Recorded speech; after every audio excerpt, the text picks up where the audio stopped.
Hi everyone, this is Amy from the Helms Academy, and today we'll be talking about writing an essay quickly for the GED and HiSET tests. So to do that, you'll need to make the most of your time. Many of you already know that on the test, you'll have a limited amount of time to complete the questions. And on the essay portion, that will include your time to read the two passages that they'll have you read at the beginning, and then also to answer the question that they give you at the end.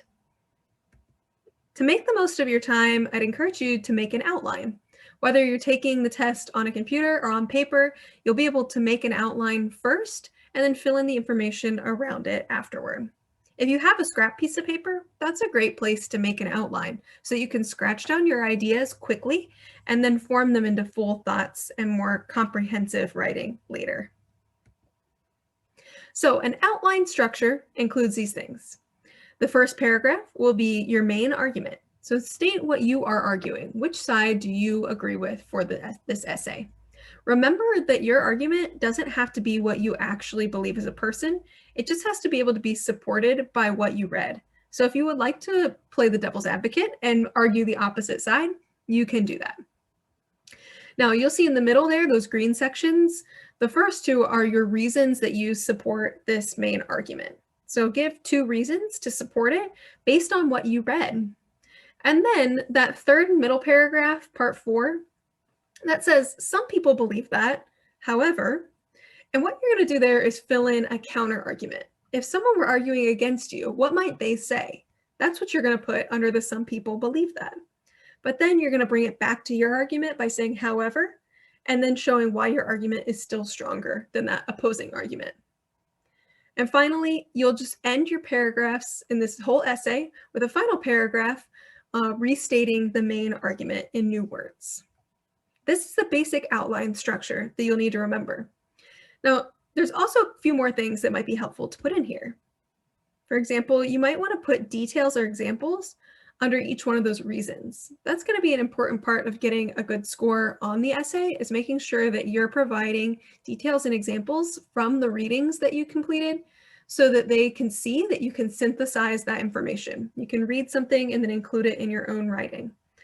So I'd encourage you to also write down a few details and examples from the reading or from personal experience, or some combination, but certainly from the reading. You need to have at least one thing from the reading for each of your supporting arguments. Now, at this point, we're going to get started on an example. Rather than me reading this to you, I'm going to take a moment here for you to pause the screen and read over this first passage. There will be 2 passages to read today, and then we'll look at the assignment and work through it together. Go ahead and click pause now if you would like to take a moment to read this.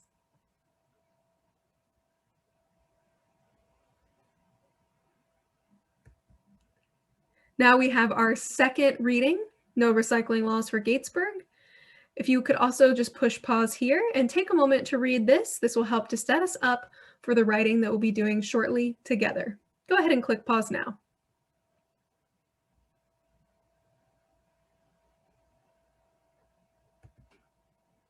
Now, we have our assignment. It says, write an essay in which you explain your own position on the issue of whether or not recycling and composting initiatives, such as the one described in the flyer, should be adopted and put into practice in communities throughout the United States. Be sure to use specific reasons and examples from your own experience and knowledge to support your position.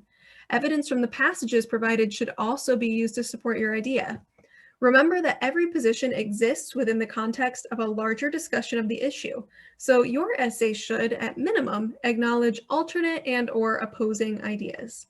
When you have finished your essay, review your writing to check for correct spelling, punctuation, and grammar. So there you have it. That's what you would see on the test. This is actually from a practice HiSET test that's available on their website. So you can use the information they give you here to be able to guide you in what you're going to say. And what we need to look at first is, what are we arguing? And we have to decide if this type of initiative should be put into practice in communities throughout the United States.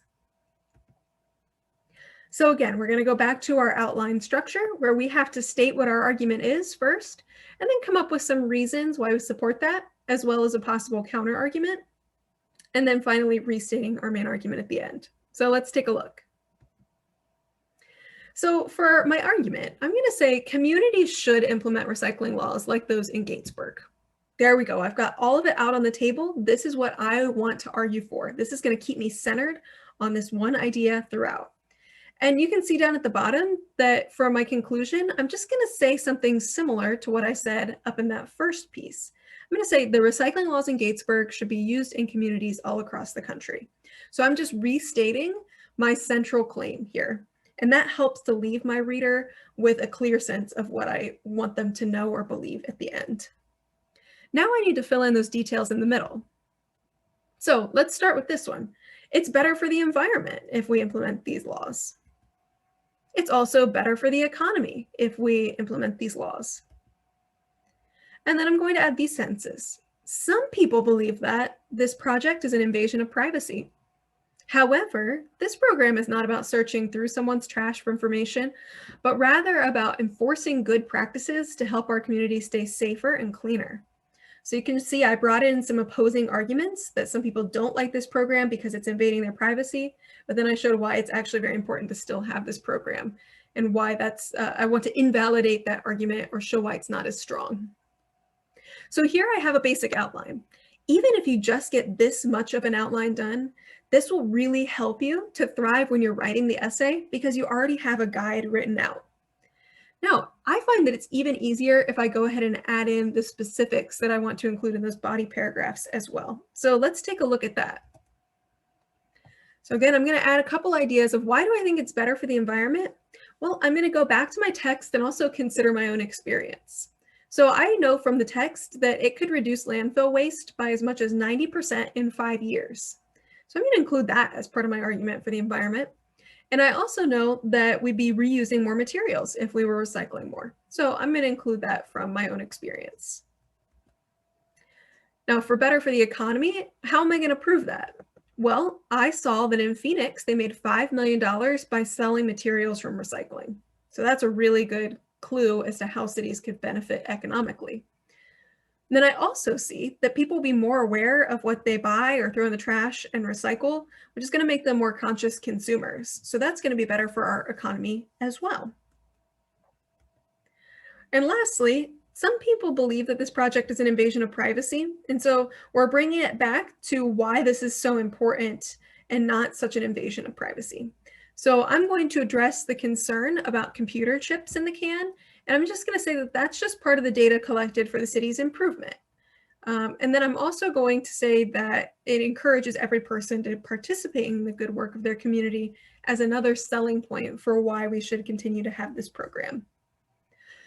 Lastly, I'm going to keep that last paragraph the same. I'm going to add a little bit more when I finally write my full essay, but this gives me an outline with a ton of information in it. And this is something that you can put together very quickly. I wrote out a lot of words, but some people just like to write down a few short notes, a couple of words for each of these, and then go back and rewrite the full sentences. That's totally up to you. There's no one right way to make an outline, but this can help you to put all the pieces together. So now that I have an outline, I know that I'm going to include everything that this essay required of me before I even fully write it out. Now, if you're on a computer, you could type it up this way just to kind of keep everything organized and then go back and add information around it. If you have scrap paper available or taking the paper test, you could kind of write out your outline first like this, maybe scratch down some notes, and then you'll want to rewrite it in its full form. So let's take an example here and see how we can turn this into a whole essay. Now, I'm going to start with that first paragraph. I'm going to say a little bit of background information just to add in there, and then I'm going to get into my argument. So I said, many communities are working to find ways to take better care of the earth. Though this is something that will take a lot of time and commitment, there are many great models out there already. Communities should implement recycling programs like those in Gatesburg to improve the environment and the economy. So there we go. I have a short introduction. It includes my main argument, but I also just gave a little bit of background information for my reader in case we need to help bring them on board with this information and to assume maybe they haven't read this article before or don't know about this argument. We want to give them a little bit of background. So I added in those couple of sentences just to go around my argument, but the rest of it stays, and you can see the part in bold is what we had on the original outline. All right, so the first paragraph is done, 4 paragraphs to go. For the second paragraph, we can say implementing this program will be better for the environment. So we took that claim and we turned it into a full sentence there. You can see in bold. According to the article, enforcing a community recycling program like the one in Gatesburg could reduce landfill waste by as much as 90% in 5 years. It's also important to think about how many materials that are currently wasted could be reused. More recycling helps to keep valuable materials in use again and again. To keep our towns and cities clean, we must care for the environment through good recycling practices. So you can see my examples in the middle about why I'm supporting this as being better for the environment. How can I prove that? And you can see the parts in bold are the parts that we had on the outline. So I just added some information around those to help give some more context. And then I added one sentence at the end there that's just kind of a reflection of that first sentence about this being better for the environment. It's a good way to end a paragraph. Instead of just leaving it kind of wide open, you can restate what your central claim is for that paragraph, which here it's about it being better for the environment or taking care of the environment, and you can put that as your last sentence. For our next paragraph, in addition, recycling programs like the one in Gatesburg are ultimately better for the local economy. So you can see in bold what we kept, and we just added a sentence around that. How are we going to prove that it's better for the economy? Well, I said, in fact, the article states that the city of Phoenix made $500 million by selling materials from recycling. So again, there's our first piece of evidence for that. And I included that language around this being in the article to make sure that I'm showing my reader that I'm using information that I learned from the article. I also said this impacts every person as those dollars can go into more important city projects. Individuals will also benefit as people will become more aware of what they buy, throw in the trash, and recycle. Being a more conscious consumer helps to save money. This type of program truly benefits every citizen. For our fourth paragraph, we're going to keep what we already had in the outline. Some people believe that this project is an invasion of privacy. However, this program is not about searching through someone's trash for information, but rather about enforcing good practices to help our community stay safer and cleaner. Now we're going to add some supporting information for that. While some citizens are concerned about the microchip in the can, they can rest assured that it's just part of the data collected for the city's improvement to keep track of the cans, and no other personal data will be recorded. Having a can with a microchip for every home encourages every citizen to participate in the good work of their community. So by adding those last pieces there, we help solidify why the opposite argument is not as strong as our original argument that we should implement these programs. We always want to leave a paragraph with the reader knowing and believing that we should keep this program if we're arguing that side. If you're arguing the opposite side, then you'll want that opposite argument evident. Now, for our last paragraph, it says the recycling program in Gatesburg should be used in communities all across the country. So again, I'm restating my main argument. And then I'm going to add a short summary and a final thought.